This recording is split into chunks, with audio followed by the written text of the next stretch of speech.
let's get to the man of the hour, the Velsh, the man who John Oliver dubbed the Velsh, and it's a nickname that has stuck among the citizen staff.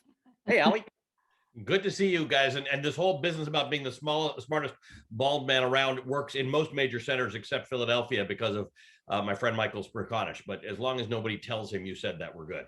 Yeah, and I figure it's like 1A and 1B. Right, exactly. You might have him by a nose. So, Ali, we wanted to talk to you. Last time we talked to you was December, the Israel Steel Festival. We talked about your crazy 4 years where you, were on call literally 24 hours a day, the dysfunction, the getting shot. How you doing? How's it going now in the Biden era? Yeah, like how does this compare to Okay, yeah. Much quieter, yeah. It's busy because what we always realized over the last 4 or 5 years is that there was always lots of news. There's always lots of stuff going on in the world, but Donald Trump sucked all the oxygen out of all rooms. So the news cycle was filled with Trump and Trump stuff. Now that it's not all Trump and Trump stuff, there's actually stuff that fills the news. So it's as busy, and the thing that I developed in the last year that you know about is I've been traveling around the country and talking to people, and there's not less reason to talk to people now, there's more. And there are tricks, that we have to figure out about how to be a space for dialogue between people who have not been talking to each other for the last 4 years, and the polarization that we've got. So it's as busy, it's not as crazy. It's just got a different tone to it right now. And I think there are sort of 2 or 3 worlds going on simultaneously right now. There's what governance looks like, and that's regardless of whether you like or are politically aligned with Joe Biden. The government is functioning in a way that we believe government should function. We saw it with the vaccine rollout. We've seen it with the policy discussions that they are trying to have, and a handful of Republicans are responding with responses to what Biden wants to spend on infrastructure and responses to minimum wages. That's how things are supposed to go. There is also a very busy and dangerous world out there. We've got India with COVID. We've got what's going on in the Middle East right now, which is exploding almost into full-scale war. And in all of these cases, there's this overarching question about what is the United States' role in all of it. We're back to asking that, because for 4 years, the United States' role was not to be an active participant in a lot of these other things. So that's all happening. And we've still got residual stuff, right? We've still got the January 6th stuff. We've still got Liz Cheney, who just lost her job because she dared to say that the election was valid and Donald Trump is on the wrong side of history. We still have COVID in America. We've still got the social justice issues that are going on, and it's Asian American Pacific Islander Heritage Month. And rather than celebrating it and talking about Asian American heritage, we're still talking about assaults on Asian Americans for no good reason. So it's very, very, very busy. It's very intellectually taxing, but there is something about it that feels substantially more normal than a year ago now.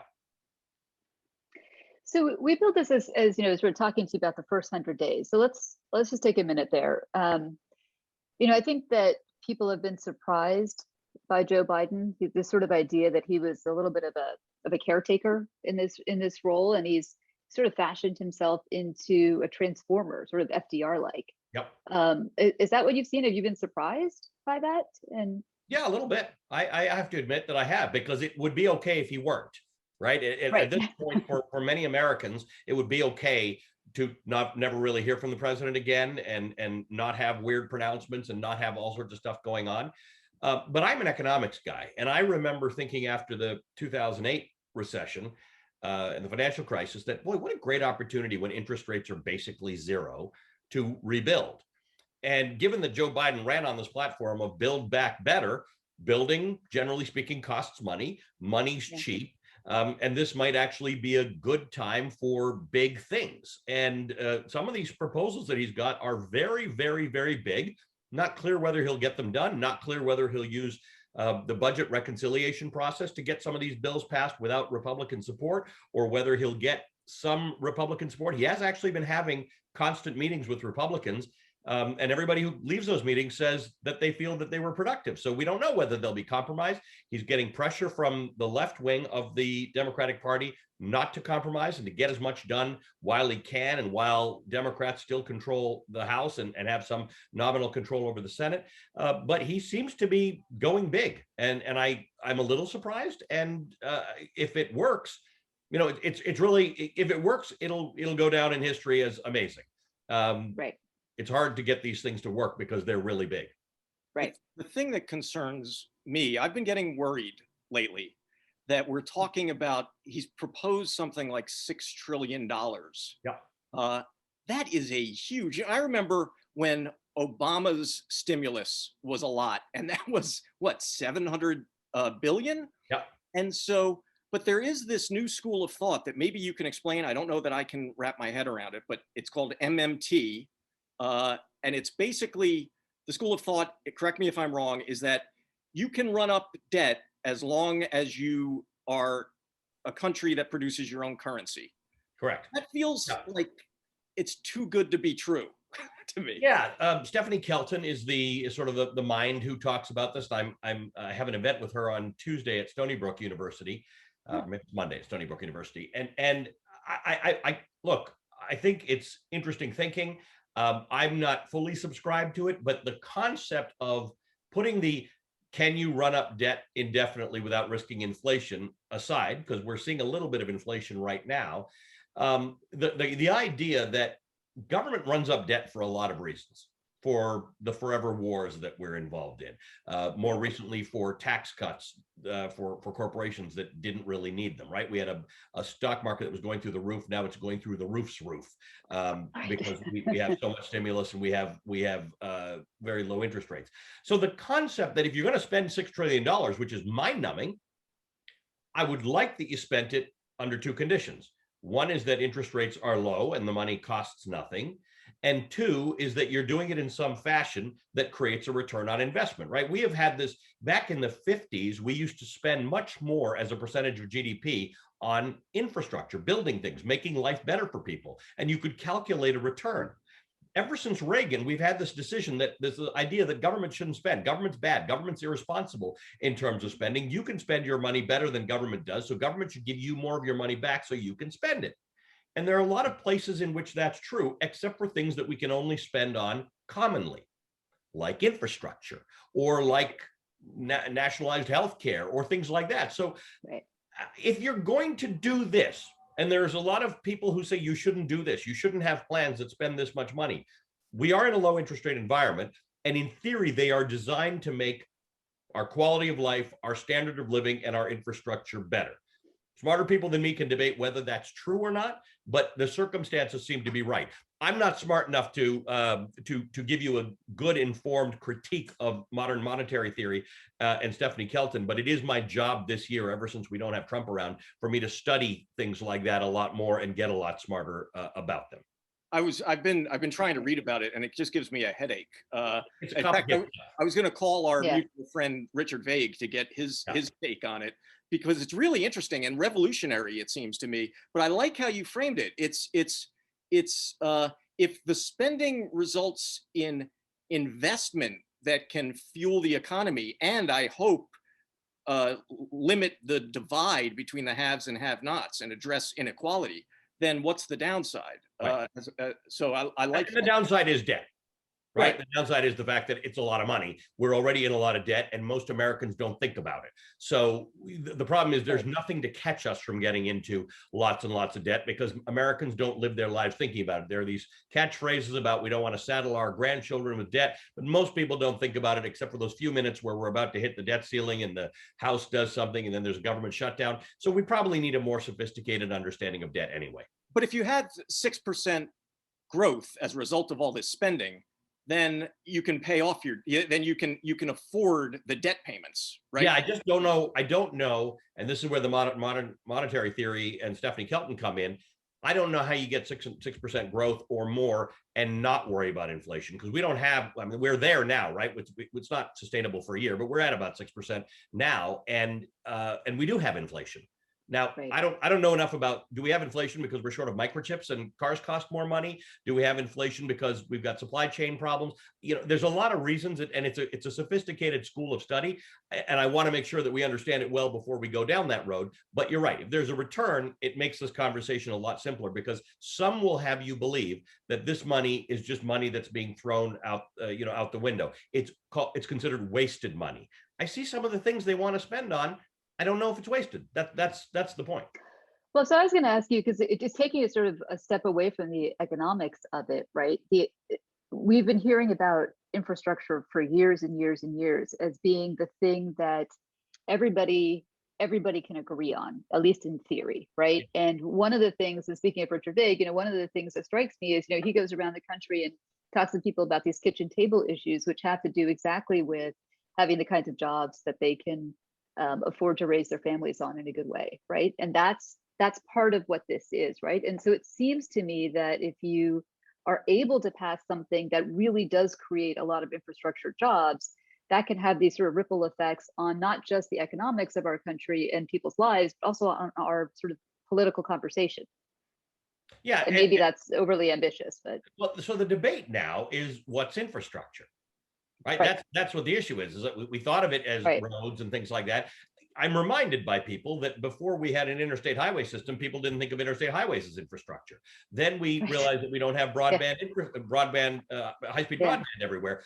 I think you could argue for most people that's infrastructure, right? Because just like you can't run a business if you don't have a transport infrastructure, you can't run a business in America or have schools that make kids smarter if you don't have broadband. Now we're going further than that. The Biden administration is talking about the care economy. People have to care for their parents or care for their children. Now, again, I know you're saying let's get beyond economics. To me, it all comes back to economics, right? If you look at the percentage of people who can be working, who are working, in the low 60% range. If you split it up between men and women, it's about 67% men and in the 50s for women. Now, if you think about the cost of getting more women into the workforce, if the cost of doing that is better health care, you spend it on one side, women go into the workforce, you tax them on the money they earn in the workforce that they weren't earning before, and then the whole thing. And by the way, the person taking care of their kids, because you've got childcare, earns money and pays taxes on that. So in theory, it should all be more economic activity, and it should be good, and you end up getting people into the workforce. Because remember, before the pandemic, we were at 3.6% unemployment.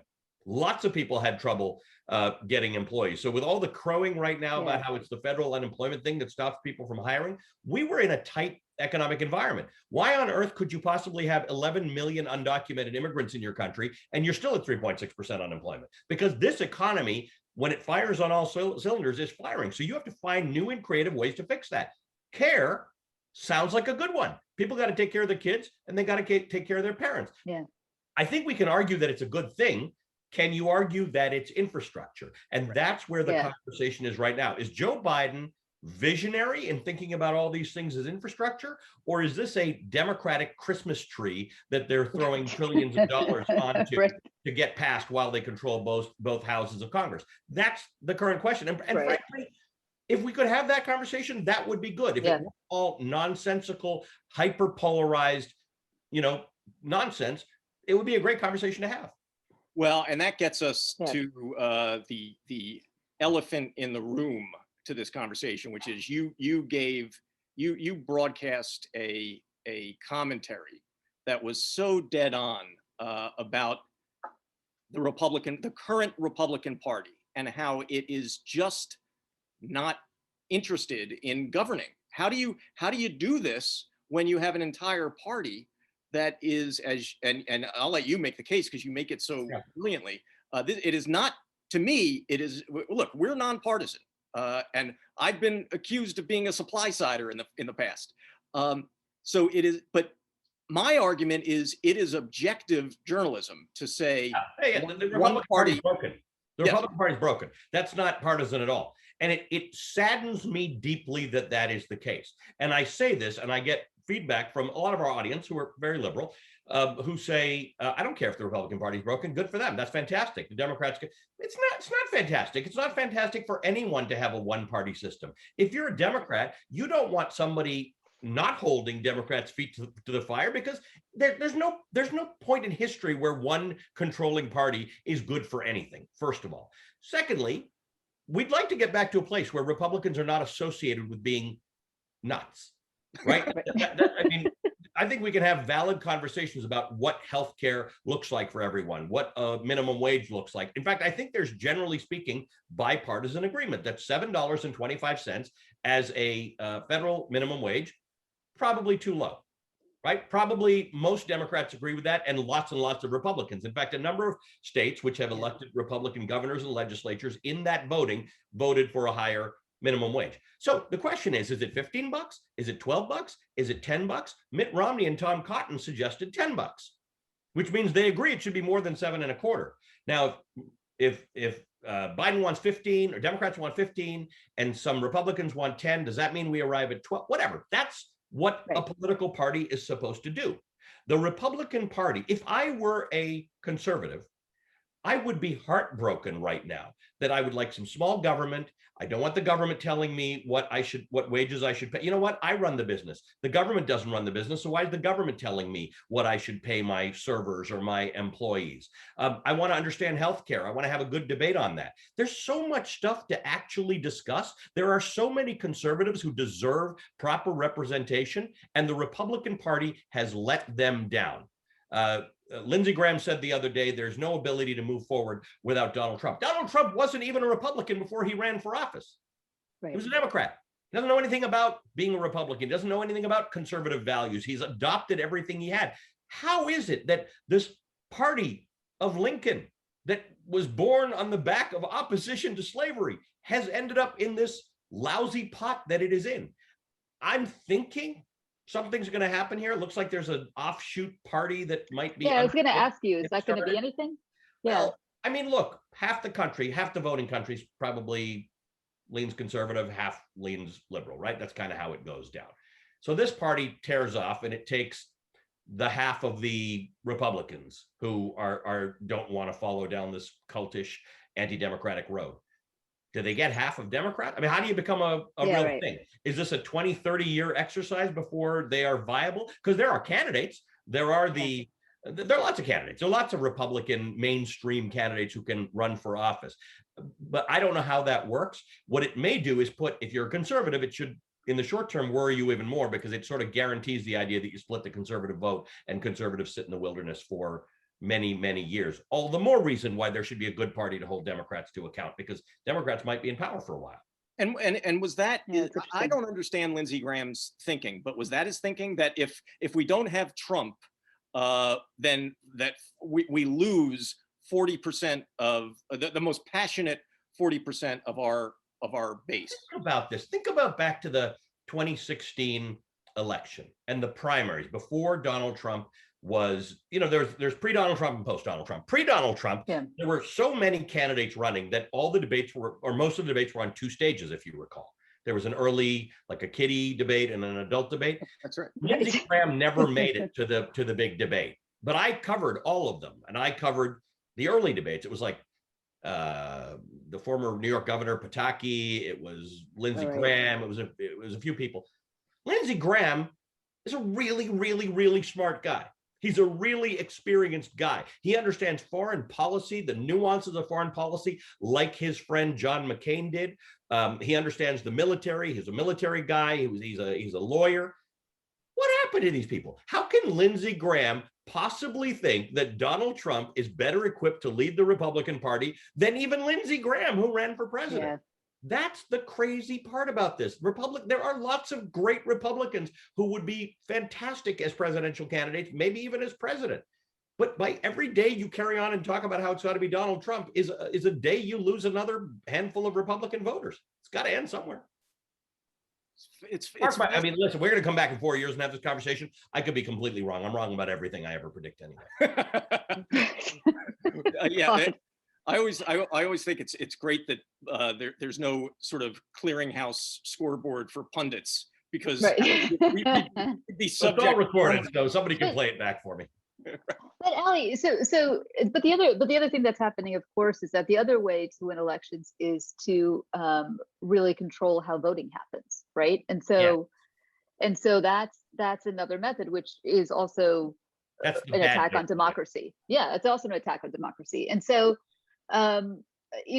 it's starting to happen more and more. Now the Pennsylvania legislature is talking about doing that too. I mean, is there an end to that? I mean, is that just— Look, first of all, this has deep roots in Pennsylvania, right? This nonsense was going on long before the election in Pennsylvania, number one. Number two, I remind everybody, Republicans got started because of this whole slavery institution, because of they believing in a strong federal government and the idea that some people shouldn't be excluded from citizenship. So it's just the wrong side of history to be on.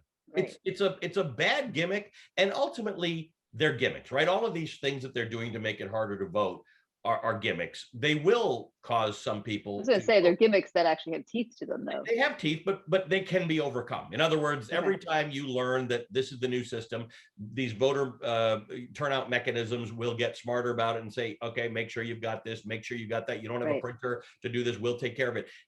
Democracy will overcome this stuff, but the Republican Party will forever be branded with the idea that they went and did this.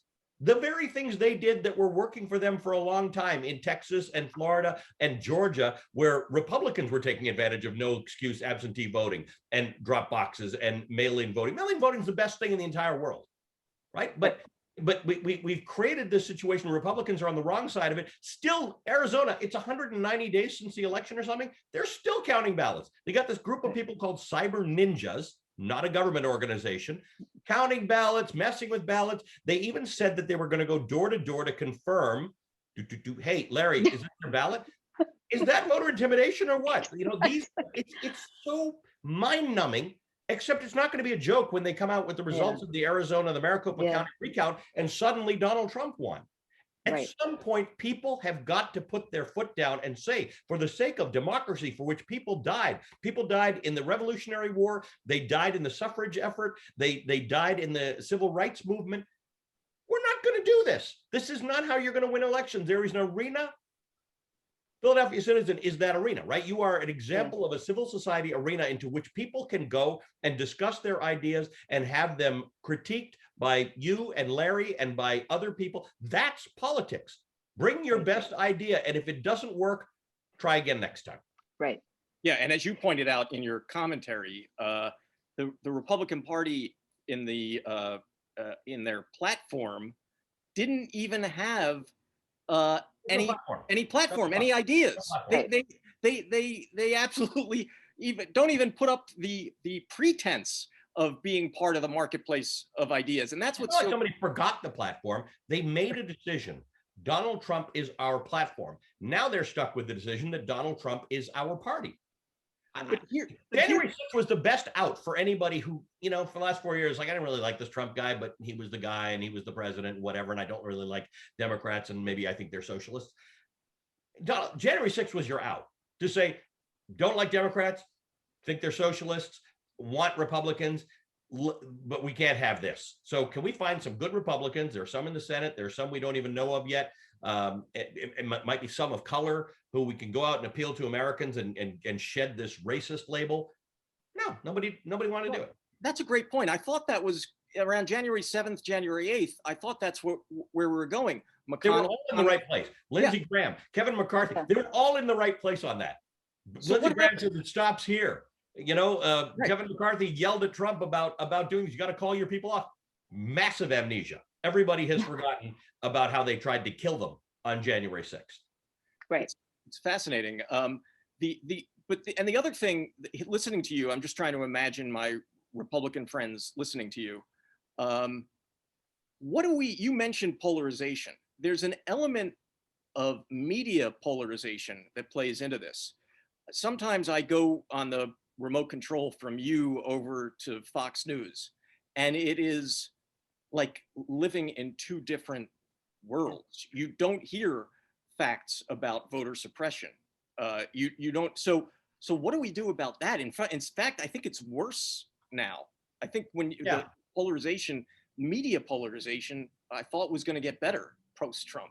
Yeah, it's a big problem. I don't know that you can fix that. You from the source. I don't know if this is a supply side problem. It's a demand side problem, right? Folks have to not get their information from one place. Folks have to triangulate their information, right? They have to sit there and say, Sure. this is a really big story. Let me just see if there's another take on this that I might want to see so that I can understand it.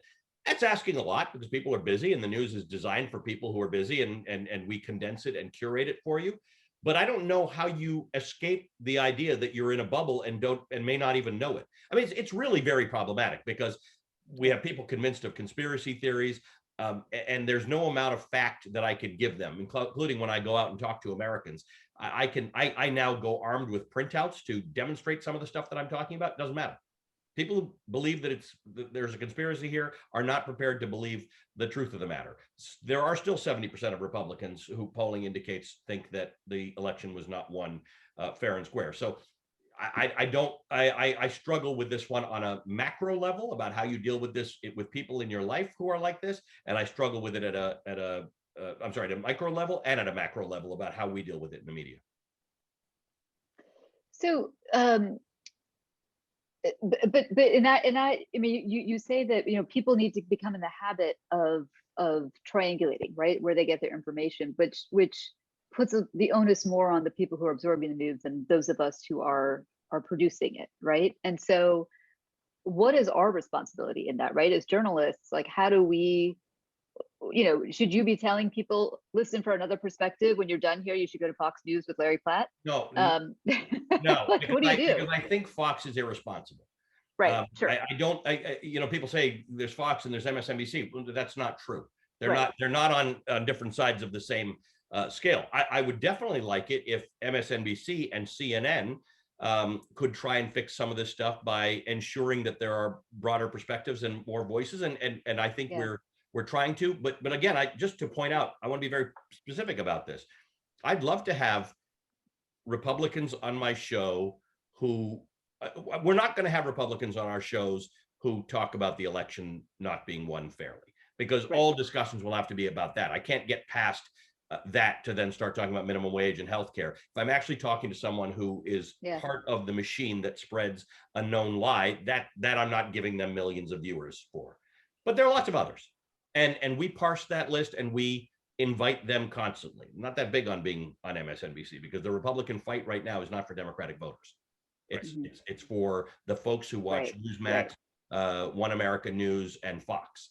So they're not looking to have that problem solved. So the same thing when you say, what do we as journalists do? Good journalists have been being good journalists the whole time, right? They're being honest. They're putting out good critical stories, and they're doing their job. So I don't know. I can't make good journalists be better journalists. I need the bad journalists to stop being bad journalists. I need the liars to stop lying. And the rest of us can just do our job. We can sharpen our game as good journalists, but we're not net contributors to this problem. Well, there's a group of people who are net contributors to this problem because it's good for ratings. It's amazing for ratings. To be at Newsmax or One America where stuff's going through the roof, Newsmax now gets rated along with other cable channels. You know, so the problem is lying and this kind of stuff pays money. Oh yeah, it's amazing how much easier it is to do this if you can just make shit up. You know, and I gave a TEDx talk about this years ago before I even understood this was about politics. I thought to myself, well, this could be really dangerous if it becomes about politics. Back then, it was just about making stuff up and getting lots of clicks for it. It was viable business. Little did naive little me know that actually this was going to take over our global political system. Yeah, that's lying on the internet is what it is. That's right. Right. Yeah. We want to get to questions, so anyone who has them, put them in the Q&A box on your screen. And one of those is just a simple question: Can we get back to Biden's first 100 days? So let's do that. Let's give a grade to the Biden administration. What my hope is that the Biden administration is, and I'll ask you, I'll put it as a question: are they demonstrating that government can get stuff done for the average American? Because I think that's the answer to all the disinformation, right? If the average citizen feels like, okay, they're competent and they're on my side, is that happening? Yes. And if you look at polling from the first 100 days, it indicates that on those things that concern people, They feel like, meaning coronavirus and vaccines and things like that, they think the administration is doing a good job. There's broad support for the relief bill that was passed, the Relief Act. Now, obviously, just it's not really, it's low-hanging fruit, right? Giving people $1,400 is going to have broad support. Right. The administration's not getting high marks on the border. I don't think Joe Biden caused the border problem, but he reversed things that were probably illegal that were done by the Trump administration, and it caused a surge of people coming to the US border, and they need to solve that. They need to have something that feels like they're solving it, because that looks out of control. The pandemic, which looked out of control under the Trump administration, looks under control. So I think they are demonstrating that, generally speaking, that government done well can be beneficial to people. The border thing is definitely going to be, I mean, it's kind of fascinating to watch the same people who didn't criticize Donald Trump about it criticizing this administration. But the point is, both administrations deserve some criticism on the border, and so did the last administration, the Obama-Biden administration. Americans are just really bad at immigration, which is fascinating because the entire place was based on immigration. That's the whole point of America. Done better on immigration historically than America has, but we've suddenly got very dumb about the whole thing. There is a bill that's actually meant to start to deal with this stuff. Part of the problem is that about a week ago, or maybe a little more than a week ago, Mitch McConnell came out and said, my job is 100% to stop the Biden agenda. And so Democrats have to sit there and say, while we have the ability to get things passed in the House and then through the budget reconciliation process in the Senate, which means you only need 50 votes, should they get everything done and not worry about bipartisanship? Or does Joe Biden, who really believes in bipartisanship, he really believes he can negotiate, he really believes that the Senate is full of people with whom he worked for many years and he can try and get some deals done? That's the tension right now in this administration. Liberals are not giving the administration as high a grade as they might for the first 100 days because they want to see bigger, bolder action than Biden seems prepared to undertake at the moment. But it's pretty big and bold regardless. I was going to say, we started talking about the several $1 trillion infrastructure plans. That's big and bold, yeah. Right? Yeah.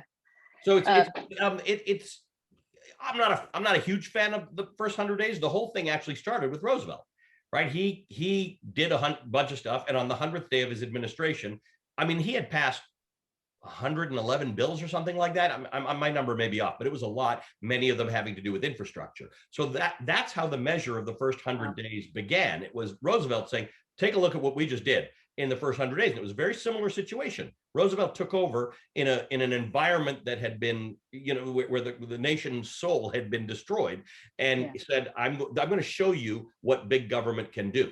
And Biden, without saying those words, is back to say, I'm going to show you what big government can do. Remember, Reagan said big government was bad. Clinton said big government was bad. Both Bushes said big government was bad. Obama implied at some points that big government was bad. And certainly Donald Trump thinks so. This is the first time in, I don't know, about 50 years that you've had a president who basically is saying to you, big government's not only not bad, it's actually going to solve a lot of your problems.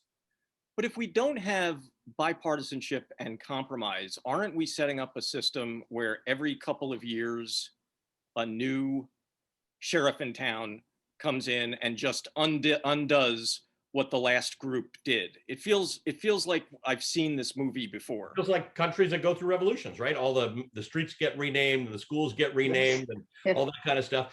Yeah, that's what I think Biden doesn't want his legacy to be. So I think he wants that not to be the case. He wants to be able to say that there was some bipartisanship. The critique of that is nobody says when they get their $1,400 check, wow, and this was passed with 10 Republican votes. Or when all the fruits of these things are done, no one remembers at any point think about it, for all the time you've been alive. You remember how many Republicans or Democrats voted for a particular bill that passed? Generally speaking, unless you were covering the story, no. Right. Right. You just know that there's this law and you either benefit from it or you hate it. The crime bill. Everybody talks about the crime bill. We only know who voted for it and against it when they run for office, and people bring that up in ads or debates. We don't know. So that's what you remember is who was the president. Right. People maybe remember the Iraq War. You know, these are things that I'm not sure everybody's going to remember this bipartisanship. I agree. It's a better idea than not being bipartisan. But in terms of getting things passed, that's an interesting calculus. Well, that's kind of interesting because it speaks to this idea of what people who are not pundits or politicians care about, right? So do people care about the fact that it was passed bipartisan, you know, in a bipartisan way, and therefore they're going to like the benefit or the not benefit that they get better or worse, right? Probably not. I don't think people care. That is the sausage being made, and the sausage stinks. Everybody thinks the sausage stinks, right? That's the swamp. They don't care. It occupies us and our time and our air a lot, and we think about these things. But in the end, people need things done, and I think that's the struggle that Joe Biden has, because I think Joe Biden's on our side intellectually about this. He thinks government should work differently, it should work better, and should be based on compromise, and not getting everything you want and the other side not getting everything they want. I think there are a lot of Americans who voted for Joe Biden who don't care. Well, they might not care, but the fact is that if you just rely on reconciliation once or now twice a year and ram through a wish list, it's just going to feel good for 2 years, and then it's going to be reversed when you lose the House in 2 years, and so it feels like and there was, I mean, both Roosevelt got plenty of Republican votes for Social Security, and LBJ got for the Civil Rights bill and voting rights, and that. But that seems like a quaint era, and Biden certainly comes out of that era. And I don't know how we get that back. I think part of how we get that back is discussions like this that takes into account what the other side might be thinking and feeling. So there are a couple of ways to think about this. One is, remember, we live in the era of executive action, right? There are all these things that executive orders that presidents do that, like, most things are supposed to go through Congress, right? They're not supposed to be done by executive. The whole issue with Dreamers and DACA was that it was supposed to be a congressional bill. Obama was very clear on the fact that it wasn't going to get done, so he did it as executive action, and it doesn't hold up as a result. So by doing things by budget reconciliation, which is the idea that you're supposed to get 60 votes, you just get 50 because it's a financial bill and you can do certain things. It deals with money, is one step better than executive action, right? It's actually Congress voting on something. But remember, you can't use budget reconciliation for a lot of things that do matter to people. So the George Floyd Justice in Policing Act, HR 1, which has become Senate Bill 1, the voting rights stuff, and SB 4. There are a whole bunch of other bills. They're not budget bills. They're not money-related bills. You can't use this prop. So if they want to do a civil rights bill or a justice in policing bill, you're going to have to get 10 Republicans. So every day that Joe Biden doesn't succeed in getting that is another day that larger legislative priorities get away from him, because once Republicans start feeling like, well, you're not talking to us anyway, so we're not going to help you on anything, it gets harder. On the other hand, he's getting pressure to pass these bills, get this $6 trillion done. You might say you get the $6 trillion done and you don't get the George Floyd Justice and Policing bill, and you don't get the civil rights stuff, and you don't get the voting rights stuff, but you got the $6 trillion to hang your hat on. This is tough politics. Yeah. Let's get some anyone who wants to come up on screen and ask their question. I want to invite you to do that. Meantime, there are a couple people who are cowardly asking questions without wanting to show up. So I can but I'm not, but who's judging? Oh, the legendary Carol Celine has asked a question. Two things you said make sense, but what are the probabilities of them actually being realized? One, facts and both sides evaluated. What is the probability that news consumers will make an effort, look at different perspectives, or that journalists will offer two views? People or media look at things non-politically and discuss. Number two, probabilities of the far right Trump base moderating their view to join or stay affiliated with more centrist Republicans. Great question. So first of all, let's take the first one. I don't truly believe that people are going to triangulate their news. But people say, what can we do about it? I give that as an answer, because if you all decided you wanted to, you could, right? You could fix this whole nonsense disinformation thing right there by triangulating your news. What I do think we have to take seriously is media literacy for starting with children, right? We need to take this seriously, that this needs to be taught. Now, look, there's all sorts of problems because there are a whole bunch of people say, why are we still dissecting pigs in high school when we should be teaching coding? And why are we teaching languages when we should be teaching this? And so I don't know where you get this done and how you do it, but media literacy is crucial for kids. Then in 25 years, we'll have less of a problem. That's number one. I don't truly think individuals are going to do it. I have a dream of a portal, maybe on the internet or on your phone, where you say, war has broken out in the Middle East. I want the most reliable reporting on this from the reporter who's got a 99.9% score on reliability, who works for an outlet that has a 99.9% reliability score. And then you can have a little slider to say, I want it to be a conservative view, or I want it to be a liberal view, or I want, you determine it, but reliability is what you get. That's the problem. When people compare to Fox to MSNBC, it's not right versus left. It's reliable versus unreliable news. That's what the problem is. That's to your second point, which I think is really crucial for the future of this country, what you asked the probabilities of the Trump base moderating its view to join or stay affiliated with more centrist Republicans. I think this requires remarkable empathy on our part to understand who the hardest core of those voters are, people who have not participated in the past, who have not voted in the past, and who see the change in the world as undermining their way of life.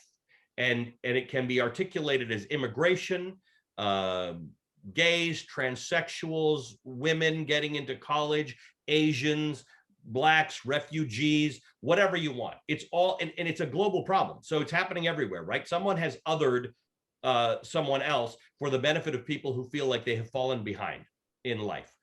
Until we can empathize and say, there's no reason anybody needs to feel like they've fallen behind in America. We've got enough money, we've got enough water, we've got enough food, we've got enough resources, we've got enough land for all of this. That is going to take two sides. As abhorrent as it may seem, and as gross as some of these views might be, people like me are going to have to continue going out into America and trying to reach and talk to those people. They may not be interested in talking to me, but we're going to have to do that. You can't cut them off, and you can't decide you're beating them in elections, because the problem is not going to go away. That's what I love about Velshi Across America, and everyone should watch you on Saturday and Sunday mornings now. But the other thing you mentioned about media literacy, your fantasy a little bit is what Stephen Brill is doing, right? With that news guard, which you interviewed him at Ideas We Should Steal. So there's some experiments out there. I see we have a questioner who is braving the technology here and joining us live, David Gifford, who cautions us in the chat that he's having a bad hair day. That's something that Ali and I have never had. I feel you, man. All right, so there it is. So I'm in Philly. David, actually, you look good. I should have put my Phillies hat on. That would have made it better. But anyway, first of all, I will never forget the exchange. I don't remember who it was, with a fella you were on with one of your co-hosts. And he said, Ali, you understand what I mean about blah, blah, blah. And he was talking about and you said, I know exactly who you mean. He was a lawyer for Roy Moore. And I thought that to me was just outstanding. I'll never forget that. And I was actually working in Canada at the time. But anyway, so my point is, and I know this is maybe a very simplistic look at things, but I'm involved with the rare disease community. And there always is bipartisan support for these things, massive bipartisan support, not just for that, but for other maybe second tier issues that don't rise up to the top. Criminal justice, bipartisan support. Right. So are there any lessons learned from that we can move into where we are now? Because those same guys that are saying that thing that Trump's still president are supporting, bipartisan supporting these issues. And I don't know. I've been to the Rare Caucus, and I think it's wonderful. And anyway. It's not a simplistic view, David. You're right. There have been a couple of bills passed, a few bills passed, and they tend to be on deeply issue-oriented policy stuff that people have to be smart on. Rare disease is one. Criminal justice is one. I'm just trying to think of them. In theory, infrastructure should be one. And so that's where the citizen comes in. right? That's the point, because you discuss issues that necessarily shouldn't be partisan. So my point is, while we're trying to fix this big broken thing, and it is big and it is broken and it's serious, government does have to function. Bills have to be passed. Things have to be done. You see much more of this on the state level because just the nature of the game. Things have to be done on a local level more effectively than they are on a federal level. But the lesson to be learned is bipartisanship is not dead entirely. Donald Trump has infused our politics with this weird, potent stink that doesn't have to be there. You can be partisan. You can be, and again, I've had this discussion in this forum about the concept of pluralism, right? The idea that we shouldn't be trying to convince everybody to our side of things. We should be trying to figure out what we can get from other people. What's the best of what you have to offer with the best of what I have to offer, and let's come together and create a product that is neither yours nor mine, but a combination, because we share this place, and I think that that's possible. And I think that we have to keep that dream alive, and we have to keep talking about issues that might actually get bipartisan support, regardless of the big ones that you think might be doing the wrong thing on. And so I think that's go back to Mitch McConnell about Obama. I mean, right, and Trump was maybe he got in trouble for that. The other day he said, my job is to be 100% opposed to the Biden agenda, and even conservatives came out and said, well, that's not actually your job. Your job is to oppose what you believe you should oppose and support what you think you should support. It's not your job to be 100% opposed. So that's where things are broken. But he did get an earful about that, which I'm encouraged by. David, thank you for joining us. I see that my man Taylor Paul is joining us. Ali, Taylor was the recipient of the NOAC Innovation Award at the Ideas We Steal Festival in 2019. He runs this amazing basketball program called RVA League for Safe Streets in Richmond, Virginia, which is a basketball program comprised of competing warring gangs playing basketball against each other, but he makes them do this workshop. I think the slogan is no workshop, no jump shot. And the police chief in Richmond says that gun violence went down 12%. So that's Taylor, it's wonderful to see you. What's on your mind?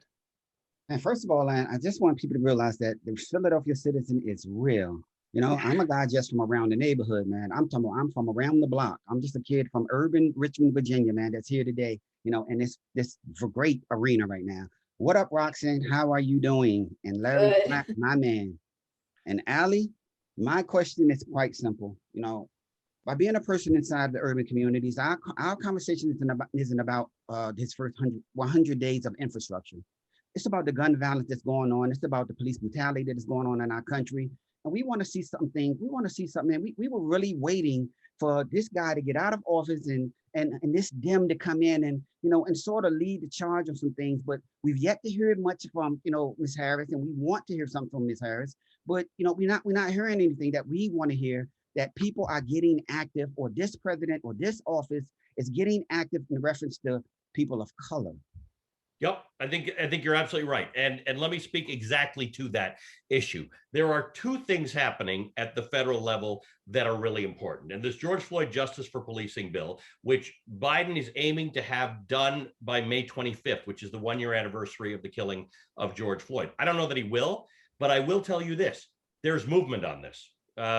Tim Scott is representing the Republicans in the negotiations, and it appears there's movement. They're stuck on one major issue, and that's the issue of qualified immunity. Can police be held responsible for something that goes wrong while they're in the process of policing? This is very important to activists. It's not something that Republicans want to do. So we're going to see how that works out. But that is actually working, and if that bill is passed, there will be material changes to policing in this country. Number two, the Justice Department is back on the scene. They went in there and charged all 4 former Minneapolis police officers with federal civil rights charges. That is very hard to do.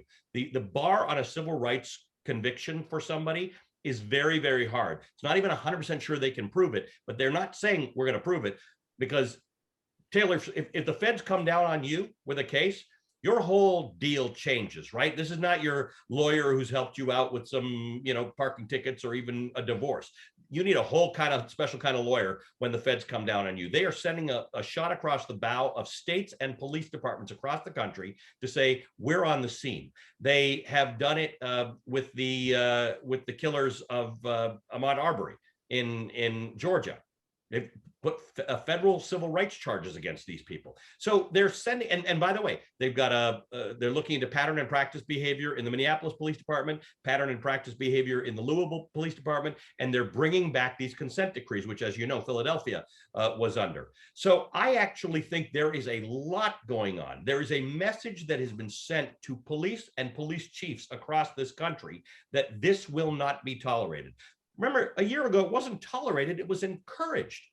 This was encouraged. So it's been a light switch. The idea that you do not have a president going out there and suggesting that it is the fault of the victims that they are killed at the hands of police. So I think we've come a very, very long way in the last year. Part of that is because of the protests, because of the George Floyd protest. It's changed the world, literally. It's changed the way we all see these things. So between video and the protests and the election of Joe Biden, I understand why it doesn't feel like you've heard enough about it. I've been watching it behind the scenes, and I will tell you, I think there's going to be material change in how people think about this. You do not have police running around with a sense of immunity that nothing's going to happen to me. You know, they will understand that they may have consequences to behaving incorrectly. And is there something to be said about the, you know, in some ways not hearing about it could mean that actual movement is happening because people aren't just going out and talking about it, or putting a side out there. Like, I am against a great movement out there. This movement, which has been bigger than, you know, in terms of people, bigger than the civil rights movement. Right. It changed the world. I mean, in the George Floyd jury, they were asked questions about Black Lives Matter.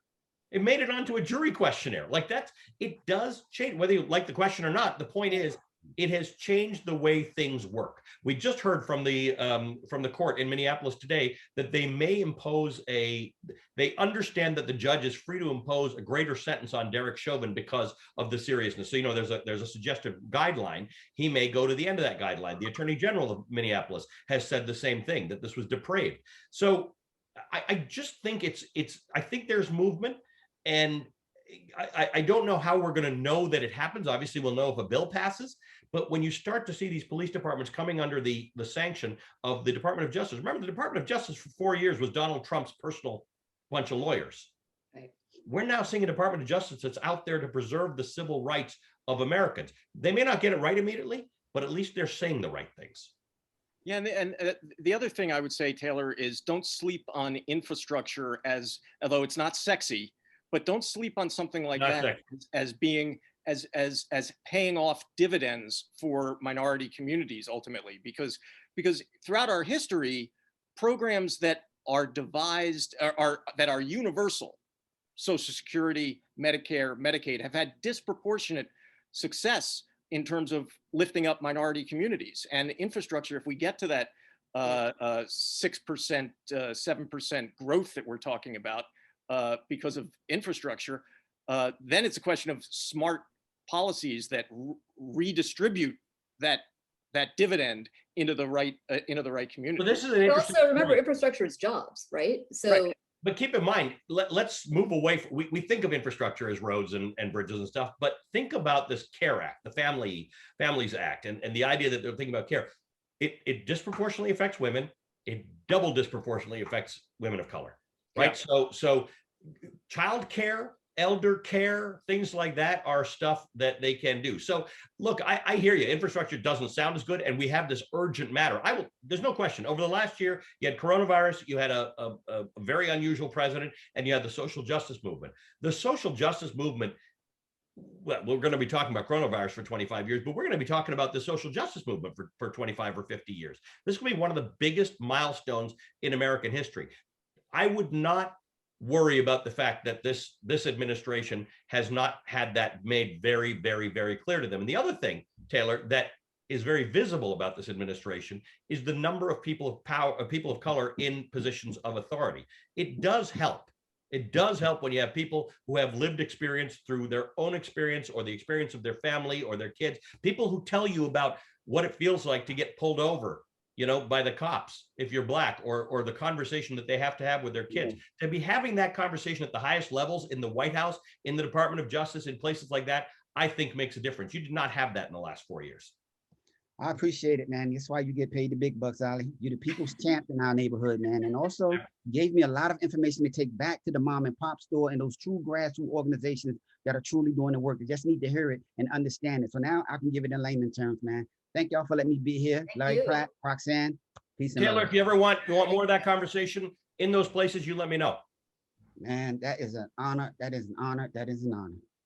Thanks, my friend. You're the Peace man, out. Taylor. What a great job he does. He was incarcerated for 23 years and is now on the governor's, advises the governor on criminal justice issues He knows of what he speaks. Yeah. Ali Velshi, we can't thank you enough. We love you, brother. We're out of time. Yes, thank We're you. done? Thank you so much, man. Next time we'll get into some more detail on hair care. And no, we really, I come away from these conversations. Roxanne and I've talked about this. Like, don't you, Roxanne, come away like fired up from talking to Ali? I do, because actually there's also, you know, part of the reason that we started The Citizen and what we do at The Citizen is because, you know, reading the news or watching the news can be so incredibly disheartening that actually talking to you is almost always hopeful.